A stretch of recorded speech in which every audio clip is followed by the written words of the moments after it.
ఇది మీ చేతగాంతనం వల్ల, మీ నిర్లక్ష్యం వల్ల రేపు తెలంగాణకు పెద్ద దెబ్బ తగిలే ప్రమాదం ఉన్నది.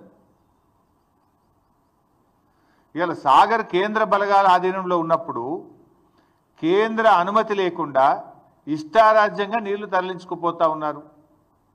ఈ విషయాన్ని మరి నువ్వు కేంద్ర ప్రభుత్వాన్ని అడగవు, చంద్రబాబు నాయుడును అడగవు. అంటే నీకు చంద్రబాబు నాయుడు అడగాలంటే నీకు ధైర్యం సరిపోతలేదు, కేంద్ర ప్రభుత్వాన్ని అడిగే దమ్ము నీకు లేదు.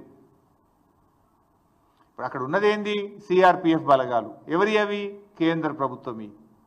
అది ఎవరు రెగ్యులేట్ చేయాలి? కేఆర్ఎంబి. అది ఎవరి ఆధీనంలో ఉంది? కేంద్ర ప్రభుత్వ ఆధీనంలో ఉంది. Then why are you not asking? అటు కేంద్రాన్ని అడిగే దమ్ము లేదు, చంద్రబాబుని అడిగే ధైర్యం లేదు నీకు.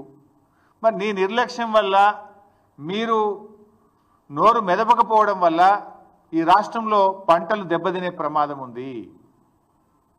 ఎగరమంటే విపక్షం మీద వికార భాషలో జానడు ఎగురుతావు. మా మీద ఎగురుతుంటాడు కదా ప్రతిపక్షం మీద. వికారమైనటువంటి భాషలో ప్రతిపక్షాల మీద మాత్రం బాగా ఎగురుతుంటావు. ఎగరాల్సిన చోట ఎగరడానికి చేతనవుతుంది నీకు. ఎగరాల్సింది ఏడను?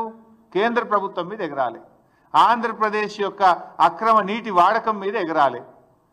ఎగరాల్సిన చోట మాత్రం ఎగురుతలేవు, ప్రతిపక్షం మీద విపక్షాల మీద మాత్రం ఎగురుతా ఉంటావు. వికారమైన భాషలు ఎగురుతుంటావు నువ్వు.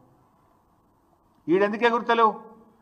తెలంగాణ సాగునీటి త్రాగునీటి అవసరాలకు శ్రీశైలం నాగార్జున సాగర్లో నిల్వ ఉంచాల్సిన నీటిని ఇలా ఆంధ్రప్రదేశ్ తరలించుకుపోతుంటే నువ్వు ఎందుకు ఎగురుతలేవు? రేపు మనకు ఎన్ని అవసరాలు ఉన్నాయి చెప్తా, డీటెయిల్స్ అన్ని కూడా చెప్తా. ఇప్పుడు వాస్తవానికి ఈ సంవత్సరం కృష్ణాలో ఎన్ని నీళ్ళు వచ్చినాయి? 1010 టీఎంసీల నీళ్లు కృష్ణానదిలో వచ్చినాయి.